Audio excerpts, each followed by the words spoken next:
Welcome back, everybody. Today, I'm going to teach you how to embed a YouTube video in your Kajabi blog post. This is a fantastic way to make your blog content more engaging and interactive by adding visual elements that can keep your readers hooked.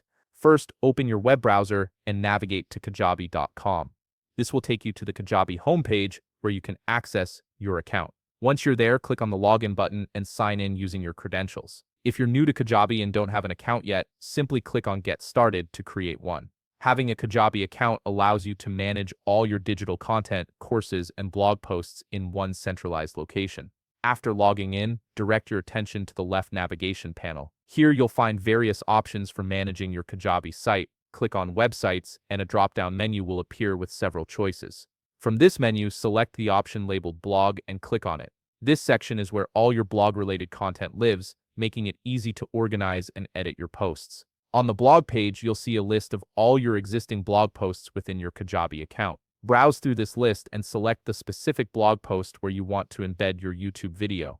Simply click on the post to open it and move forward with the editing process. Once you've selected your post, you'll be directed to the blog page editor.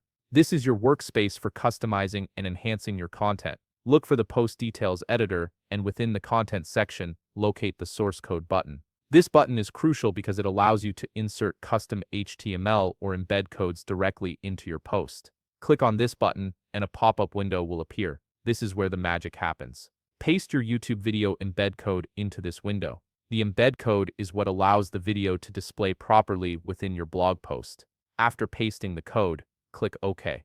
You should now see a preview of your embedded video within the editor, giving you a clear idea of how it will appear to your readers. Once you're satisfied with how the video looks and its placement within your post, it's time to save your work. Click the Save button located in the top right corner of the editor. This ensures all your changes are stored and your blog post is updated with the embedded video.